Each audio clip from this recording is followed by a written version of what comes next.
James Murphy is a Deakin alum, an environmental entrepreneur, and a marine tourism operator based on Victoria's Surf Coast. What began as a love of the ocean has turned into a career blending tourism, conservation, and community impact.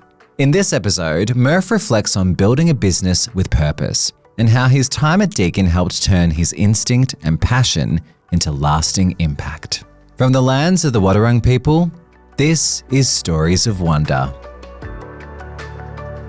James Murphy, welcome to Stories of Wonder. Thanks for having me.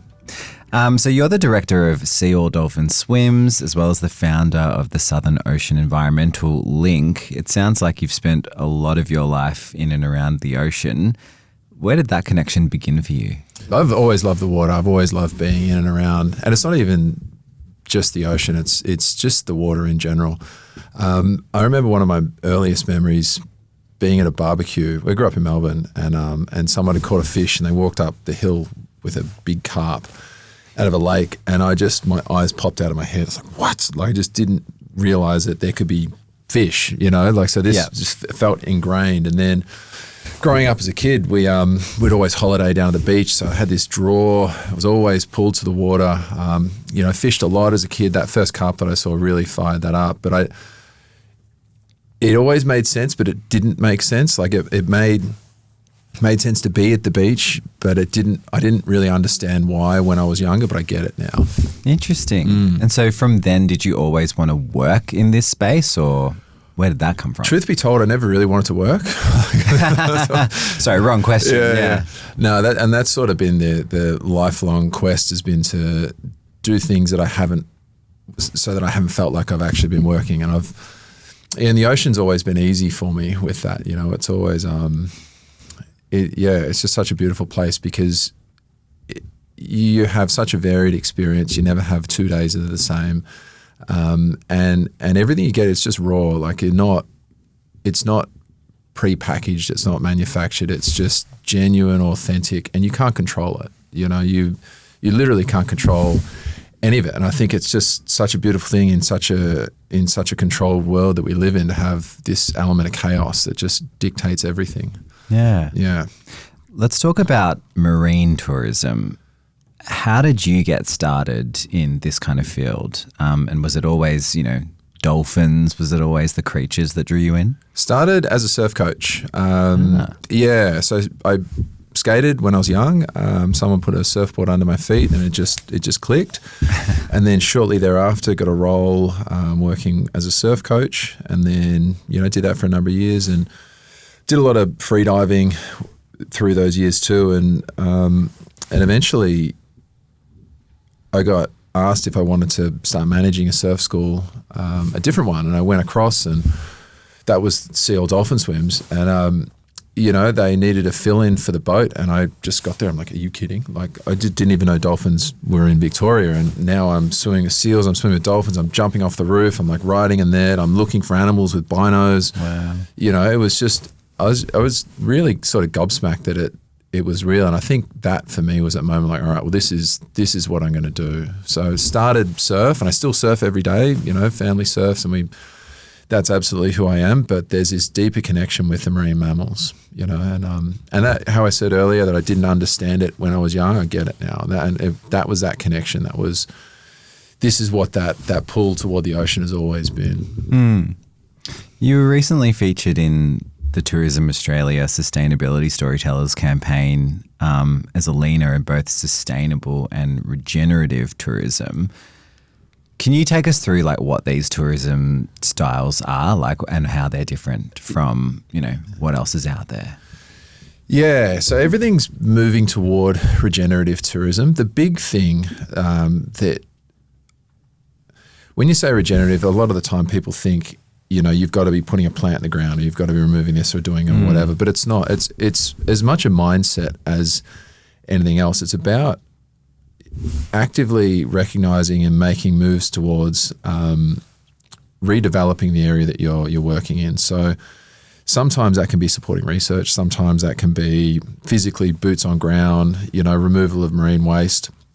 Other times it can be, working with vets to get animals rehabilitated, education, those sorts of things. But there is a difference between sustainable tourism and regenerative. And as I said, I think the big thing, the best operators out there are able to demonstrate things that they've done to help improve the environment that they work in. And that's probably your biggest difference, because everybody's a sustainable tourism operator these days. But if you actually dive into it, there are some really good operators out there that are doing things to help support the environment. And there's a lot of operators that are operating. Yeah. Can you break down, can you give us an example of a true sustainable tourism, I don't know, experience? Because I'm starting to think of, some of those companies that, offset their carbon emissions or something like that, where they're not really all that sustainable, but they're potentially throwing a bit of money at the problem somewhere else. Is that the same kind of thing? Yeah, I think you're going to see a lot of that. And the way accreditations are set up, they're set up to tick boxes. So there's no actual recognition for boots on ground work. There's nothing to say that this little shop down the corner that's been actively supporting grassroots movements for 25 years, there's nothing in the accreditation to provide weight for that. But if you tick all your boxes, tick, tick, tick, tick, tick, provide some photos, then, you'll get a little badge. So I think the big thing, if people are really conscientious about where they're putting their money, I think the big thing is to be, if you're going into a region, it's not to say that these operators aren't going to be good. I'm sure we've got incredible operators all around the country, but if you dive a little bit deeper and look at what are the outcomes that have been derived from your engagement in their service.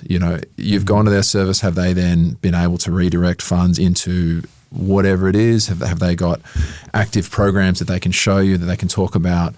Are there education programs that they can that are helping being funded by you being there? Those sorts of things. So if you start to look for that stuff, that's when you're going to start to see those regenerative tourism specialists really come through above the normal sustainable tourism services that you'll find around the country. Mm-hmm. So it sort of sounds like, in the tourism industry, there still is a bit of greenwashing, if you will, around the place.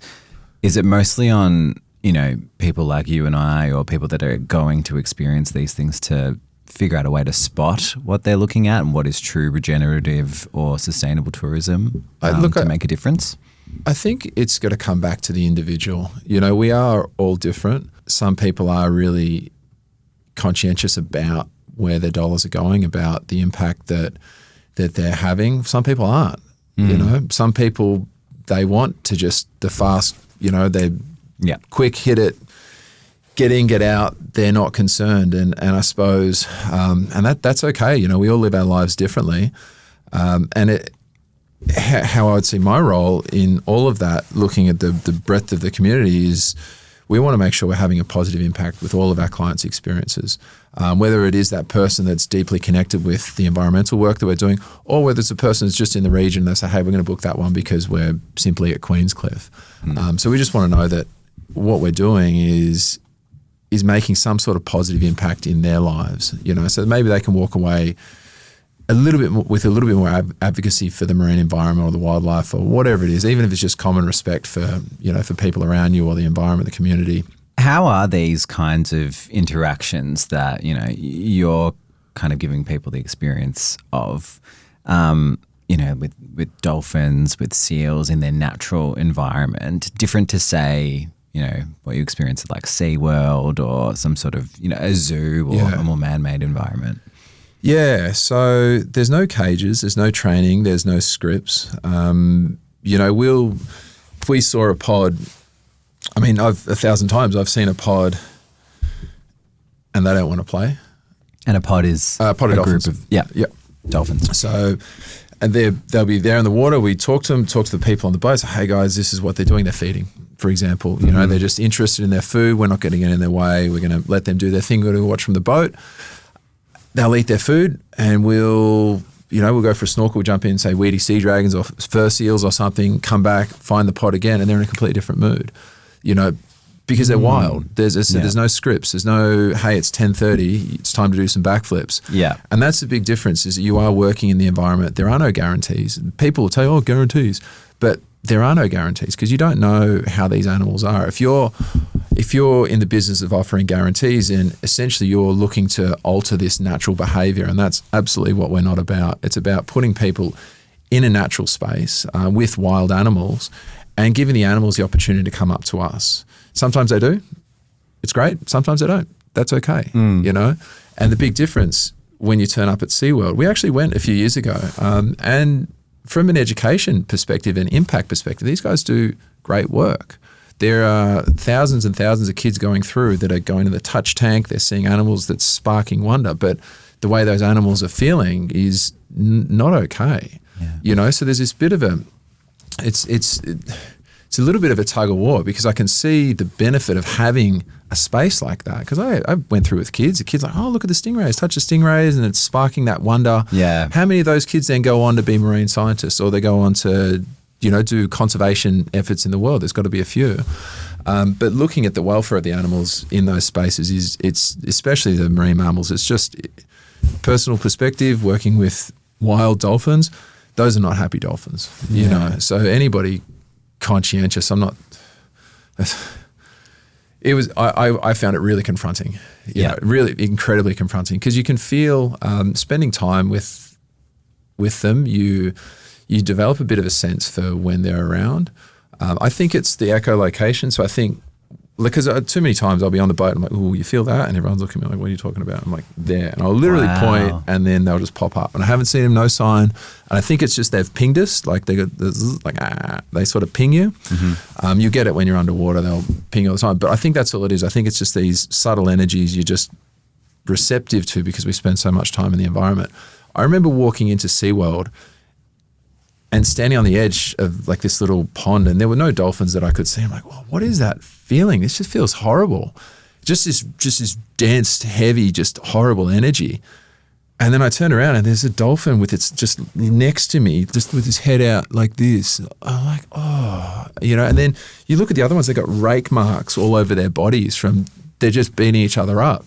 And as I said, to people who don't work with them, I'm looking at these things that they are depressed animals. Like they come out for their show, they do their show, and then one of them that was getting bullied was just sitting at the door at the gate, just trying to go, you know.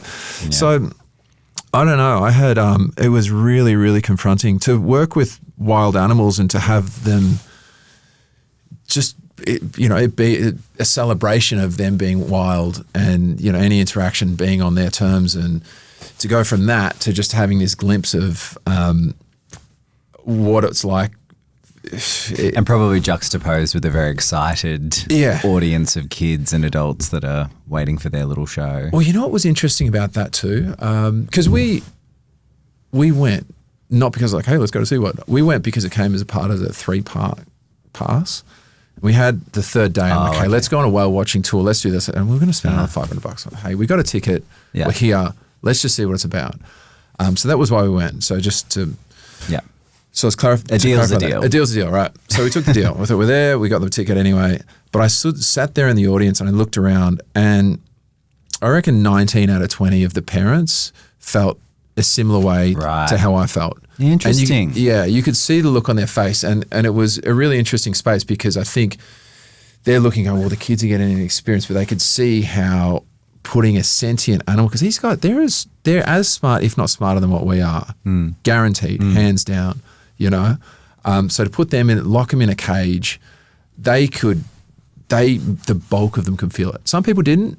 You know, I could go, this guy over here, he wants the SeaWorld package. He wants to ride the dolphin and have the hat on, and with, you know. He's getting the product he bought. Yeah, he's getting his, but he was the minority, you know. Interesting. Yeah. And so with what you do as well with seeing these creatures in their natural environment, acting naturally, are people that come on your tours getting more used to or know what the product is that they've bought, that there's no guarantees, they might not see anything exciting, but they are doing it for the right reason, or their expectations are kind of set? Is that pretty, I don't know, across the board for you what you're finding, or are there the occasional people that are not happy because the dolphin didn't do a flip or something? Well, We get my favorite 1-star review. This is years ago. We got they said dolphins are great, staff are amazing, seals are really fun, but we didn't like the tea and coffee, so 1 star. So okay, what have you paid for? Have you come to see dolphins or you come for tea and coffee? Yeah. If you want tea and coffee, go to the cafe. So you get people of all walks, and that's great. We want to support. I'm a massive advocate for tourism being for all people. And that's not just you or me. That's not just people living with disabilities, physical or learning challenges. It's not people with, from different cultures that never put foot in the ocean. It's also for those people that want the SeaWorld experience. It's everyone. It's everyone. Because really there's a transformative power to working with marine mammals that you get once you're in that space. And they don't give you that experience every time. I remember we had a woman with terminal cancer. And she'd come out with her family, and this was pretty close to, her time being done. And she, this was her thing. And the dolphins did not want a bar, just didn't want a bar. We found a pod, life is good, hey, let's try it. And they were just, for whatever reason, just not into it. We didn't know that she had cancer. A lot of the time people will book last wish trips and, we'll organise the whole thing, private charter, make sure, because again, you've got to do these things for people. But she went and told one of the things, hey, this mum's actually in this space. And we got our then ops manager, she got in the water with just her. I said, look, no one else, sorry guys, the dolphins aren't interested. We're going to try just one last go. Put in this woman in the water. No word of lie, the dolphins just come straight up like this, just sat with her for 10 seconds and then just moved on, And you look at that, and wow. Yeah. And everyone on the boat is everybody's tearing up and, the woman's just beside herself. But that's what we're working with. That's the potential. That's the power that this can have. So, I want everybody to come because for that family, it was about their mum. But for this family over here, it might be getting over a fear of the ocean, or, this group of people, it could be that they saw a thing as a kid and they've always wanted to see a dolphin. So, managing expectations is a challenge, but we try to spell it out from the start. But we just make sure we're not excluding people based on ideology. It's you want to get people in, you want to give them that opportunity, but at every step of the way, it's reminding them, hey, that they are wild animals, and this is about respect, and it is absolutely up to them. It's their choice if they want to come over or not. Yeah, it's really powerful, and says a lot about that whole energy thing that you were talking about as well. Let's talk about Deakin. Yep. When did Deakin enter the picture for you? Yeah, I love Deakin. And I'm not just saying that. That's great. Did we get that? Right, I think we can just end the show there. No, thanks. Deakin's really good. So the story goes way back. My mum studied at Deakin. So when I was a kid, it was always Deakin. My wife is also an employee. She's been with Deakin for 12 years. And I started studying, I'm guessing about 2006-ish, 2007. I actually don't know. I don't know. We'll fact check that. Yeah, we could check that one. But yeah, I just finished so out of school, I had maybe 6 or 7 gap years. I just sort of enjoyed life. Casual, casual, handful or so. Yeah, it was good. It was good. How did that happen? Did you keep going to start a course and then? Yeah, I started one, ecology and sustainability at a different uni, but I wasn't ready to study. I was just young. I was young, excitable. Classic, turbocharged 18-year-old boy, just wanted to live my life. So that didn't work out, and just out there having fun. And then lots of shaking cages. Okay, it was good. But got in through the back way through TAFE, and then had a choice. Sort of Burwood was the first preference. Because you were in Melbourne. I was in Melbourne. I grew up in Melbourne. Yep. Got into warm ponds and never looked back. And it was with the connection, the partnership has just continued. Through uni. What'd you study? Into work, commerce, major in marketing. Yes, I know. It's Very interesting, isn't it? You wouldn't think Yeah, I know. it wouldn't A be the thing. backflip. Yeah, the thing on the tin here. I know. Very interesting though. It's really funny because anytime there's, we've got the Marine Freshwater Discovery Centre, so anytime they've got big revelations or big news announcements, I'm often there with all the top marine science guys. But I sort of giggle because I didn't study marine science, but I ended up there anyway. We'll be deleting this from this podcast. It's not relevant. Yeah, they don't know. No, but it's What Yeah. made it the right time for you? So obviously you had those years, you had your several gap years, you had your rattling cages era, but then what gave you the impetus to go to TAFE and then find your way into uni? It actually started, being honest, I remember we had a little computer room at home. I was living at my parents' place. That really takes me back. A computer room. Yeah, right. I know. Just that phrase. Yeah, It's just yeah. not even, every room's a computer room now, but I like know. Yeah. when we were growing up. Yeah, I know. Well, I ain't getting old. I know. And it's really funny. It's happened so quick. But I remember sitting there and looking around. I just had this moment,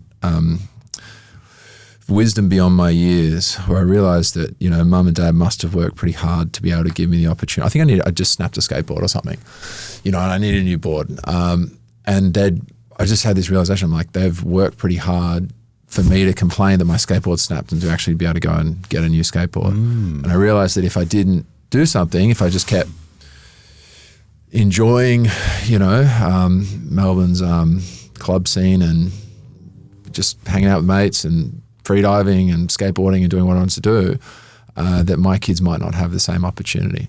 Wow. You know? How old were you around that time? I think I was about 19.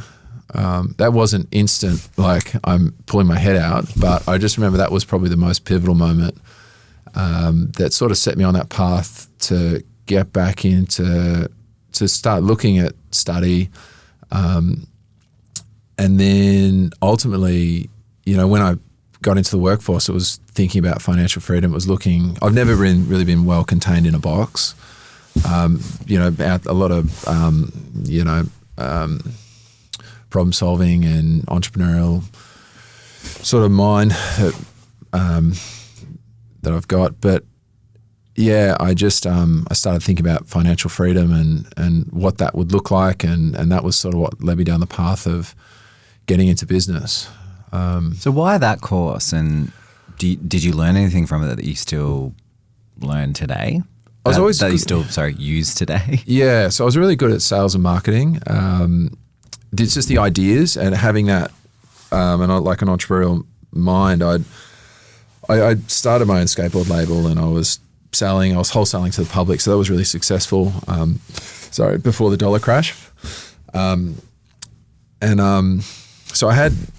Even when I was in primary school, I remember I was trying to sell kids fish tanks. I'm like, I'll give you. Wow. I know. You're always an entrepreneur. Yeah. So marketing and sales sort of went hand in hand with that. Admittedly, finishing uni, I got into, because the boat stuff and the surf coach is all seasonal. And I got in, I started doing a little bit of sales work, and it sort of got a little bit, not confronting, but there were times where I was like, why did I do commerce? I'm just selling stuff now. I'm selling kitchens, designing kitchens. Like, why do that? But it wasn't until I got into business that it all made sense again. Like, same with the fish, where I was missing the dot. The dot that I was missing was being in my own business, because all of these skills, all of these things that I'd learnt set me up. They're not going to tell you how to run a business. They're not going to tell you all of the intricacies, but they're going to give you a really good understanding of those principles that you can build on in the real world. So once I got into business, commerce degree made sense, and having a major in marketing really helped develop our business to where it is today.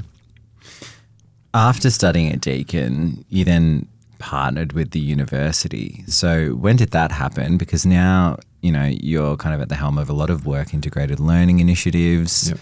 So tell us a little bit about that.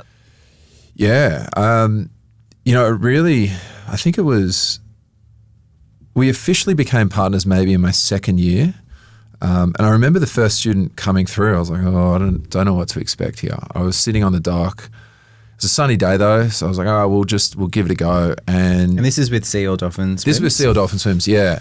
And she came through and was just energy and life and just so positive and optimistic about the future. She was young, she was 21, 22, and then she was just incredible. She retained the employment, said, hey, let's get you in. And then she ended up doing her honours here. And she actually she met her fiance at work on the boat too. So that's a high five for that one. Yeah, good for her.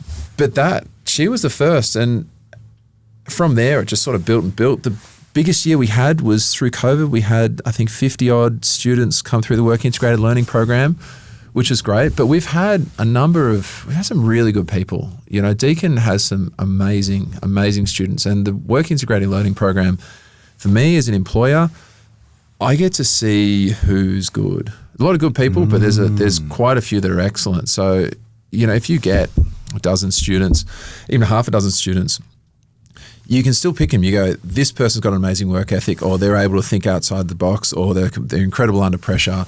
And then you can put a little bit more time in them. The other people, maybe it's not suited to them, and they get good work experience, and we'll ensure that we're giving them tasks that are aligned with their skill sets or the way that they work. But for me, developing that partnership has meant we've been able to develop legacy within our business. We've all of the best, all of my favorites, not all. I want to say 80%, 4 out of 5 of my favorites actually most of the time come from Deakin. Wow. Yeah. So you got a talent funnel. Absolutely. Of people that by the time they go through, they're qualified. Yeah, 100%. And they normally stay with me till about 26, and then tears in my eyes, and they go on to do bigger and better things. Yep. Wow. Yeah, a little bit of scarring there. Oh dear, a little bit of scarring. Nothing personal. No, but it's the other thing too that's good is you go sit in a lecture theatre or go to a prac or a lab, and everybody, the vast majority, they're all energized, they're all pumped, they're all optimistic, they've all got this incredible outlook in the world. And what's tourism about? Tourism is about, selling a region. It's about, delivering a positive, memorable experience that's going to connect people with a region or with an experience or with an animal or with a whatever. And it's the uni students that often have that energy that they're able to lend to people, and I think it's from a tourism perspective, it's just such an important part of our mix. So, for me, very selfish. We're getting energized young people that want to be in the role, but for them, it's a really good pathway. And we often joke to get into Parks Victoria. You sort of got to work for me for 3 years, and then you can make your way through. You're the You're the back door again. Tears. Yeah. For students that are studying marine science, marine biology, and other things like that, how important is that work integrated learning experience to them, and especially in reference to what you provide? I think it's really important. It's the hardest thing, I think, for a candidate is separating themselves from the pack. If you're sitting in a classroom, you've got 50 people to your left, 50 people to your right, they all want the same jobs. They all want the same things. Work integrated learning, volunteering, any of these things where you're able to get practical hands-on experience, that is massively going to help your ability to be employed, your employability into the future. And how I treat the work integrated learning unit, if we get a gem, that is induction. We've got 2 weeks. We are going to do everything we can to get that person trained, get them lined up, so that the day things finished, let's go. You're employed, and from there, I talk to them about what they want to do in the future. Like I get someone who comes in at 22. I know they're out the door by 26. If I'm lucky, 26, maybe 27. Yeah. So I'm working with them from day one to develop them to get the most out of their potential as a person, as an employee, but also looking at what's next for you. Where are you going to? What are you next? Okay, you want to work for Parks. Well, we know if you want to work for Parks, you need hands-on practical experience, but we know you're also probably going to be beneficial to have a ticket driving a boat. So let's start the training going down that path. Even those really practical, that's right, simple accreditations and things you can put them on the path to that.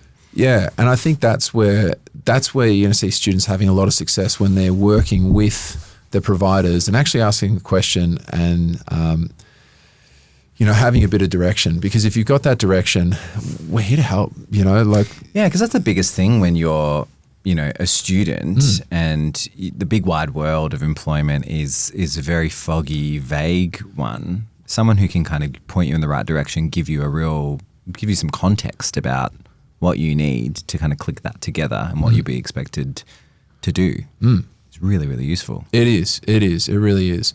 And we're happy to help, but this is watching growth is, what's guaranteed in life, what are we're going to grow to a point and eventually it'll be over. But yeah, I'm really, really all about facilitating growth, whether that's, growth in business, whether that's, through conservation efforts or it's growth in people. It's amazing to see where we go. And from the perspective of, the big wide world of work that they go out into and how they're going to stand out and what their skills are, how do Deakin students kind of stack up? They're good. They're really good. I've been really pleased. Every now and again, you'll get a good one from a different place too, but consistently, we've had a really good talent pool coming through. And I think that's attributed to the facilities. We've got the Marine Freshwater Discovery Centre just down the road. That's in Queenscliff. I know a lot of the lecturers, the professors, they're sending their students out on tours, on experiences. We've worked with a heap of different people with different projects, honours, masters, PhD projects. When you were, say before you made the full commitment to jump into uni, full time, did you ever imagine a work integrated learning experience or even a uni experience that looks like jumping into the water, swimming with dolphins, working on a boat? Is that what uni ever looked like to you? No, admittedly, I think when I first started thinking about uni, there was still a little part of party could be fun, in the back. That wasn't quite out of the system. But no, you couldn't. It's quite incredible. I mentioned it earlier, just the breadth of human experience. We're so varied in what we do, and for me, this is what I was born to do. I haven't really said that before, but I was thinking about it the other day. Every single interest that I've ever had ties in beautifully into this role. And the reality is, I think if you follow, it's not you're following your thinking mind, but it's sort of trusting your instincts and your gut. There's a really good chance people are going to be able to find things that they can connect with just as much as I connect with this, so if you ask me, say, hey, what's your perfect, I couldn't have described it being at uni, what's your perfect work integrated learning center? I would have had no idea, but being, on the other side of it, it all sort of makes sense. And I'm sure it'd connect with heaps of students out there too. You've taken thousands of people at this point, including school groups and people with disabilities, into the water. Yep. Why do you think that it's important that lots of people have these experiences? Yeah, like I said earlier, it's just the power that what I've seen, people are living, we're all living with trauma, we're all living with scarring, we're all living with things that are holding us back. And a lot of those things can be overcome with just a little bit of courage. The thing that sort of kept me coming back, aside from connection with the animals, is watching people be given a chance to grow through experience, and it can be something as simple as a fear of heights. We see this one all the time. People be scared of heights. We let people jump off the boat roof. But working with them, encouraging them, and then seeing them just step out of that comfort zone and go, all right, for just this split second, I've found the courage, and they'll jump. The energetic release and just this euphoric sensation that people can get from that is it's just incredible, So I really feel that's one of the big things that separates us from every other operator, and I'll say to their face, I've got no problem saying it, is that there's so much more that we're offering with our boat, and it's about growing, it's about developing. Another thing that's really interesting when linking soul, so one of the big things that I saw, I remember sitting on the harbour, sitting on the dock, and there was a boat somewhere had an oil slick, so I don't know, it was diesel, it was oil, something was coming out, because we operate out of a marina. It's a beautiful space, but every now and again there'll be an old boat that'll come in and it'll dump a lot of oil or some oil on the surface water. I'm sitting there and I'm looking at this going, there's got to be something we can do here. And jumped online, couldn't find anything. I eventually found one marine waste removal solution that was online. Called them, said, hey, we're in a harbour, what can you do? And they're like, yeah, we can give you this tiny little machine. It's going to cost you 1.1 mil US. I'm like, wow. How about no? So that was sort of, for me, that was a catalyst to then start looking at, okay, well, how can we use the Sea Oil Dolphin Swims platform, these inspired, uni students, marine educators, and this network that we've got to actually do a little bit more, not just for the people, but also for the environment. And that was sort of the catalyst to founding Southern Ocean Environmental Link. We got into recycling and a few other bits and pieces.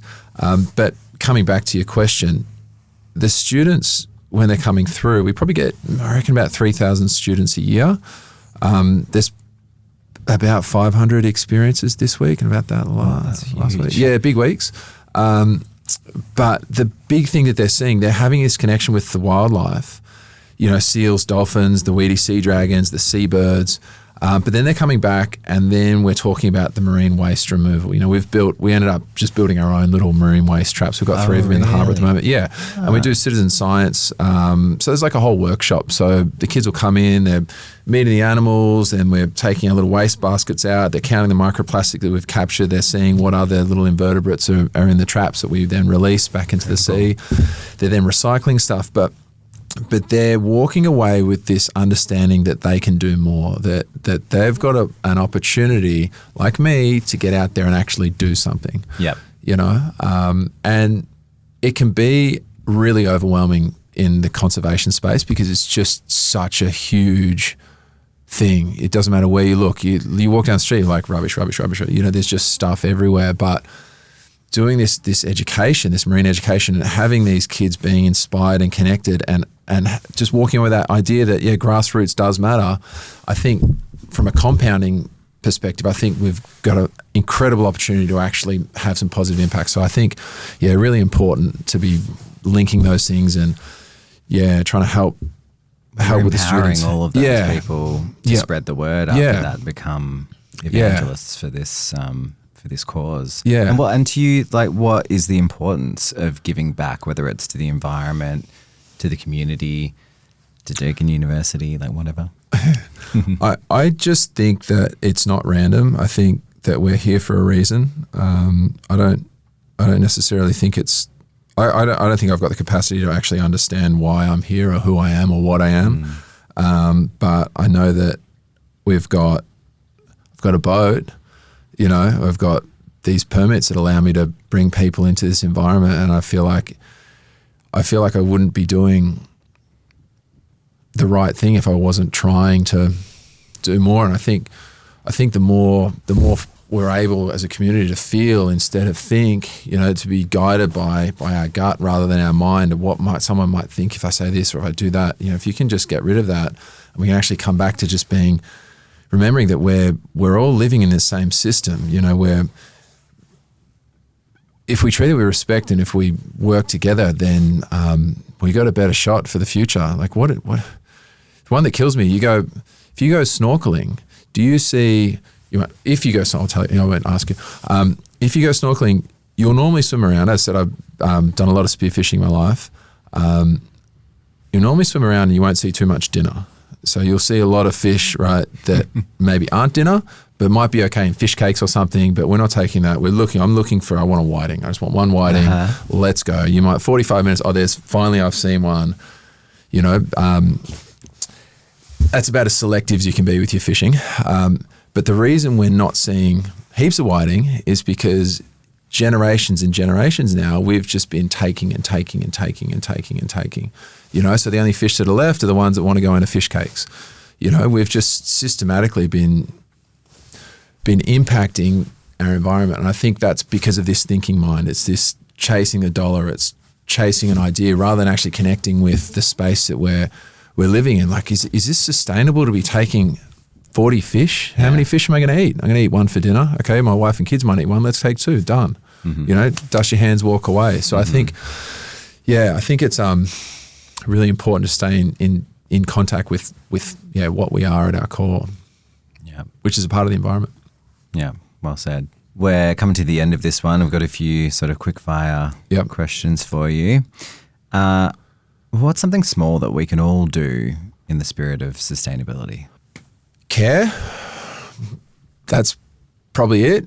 If you care and if you show respect, then you'll probably lift a finger. I think that's it. And that's the big message I'm always talking about on the boat. It's just respect. Let's just be respectful. If we're being respectful, maybe we're going to get that bit of rubbish. Maybe we're going to help that injured animal. Maybe we're going to smile at the person walking down the street. I think that's all it comes down to: care and respect. What are dolphins and seals like as colleagues? Are they punctual? Do they meet their targets and KPIs? Really get honest. Yeah. They're pretty good. They're pretty good. They're reliably unreliable.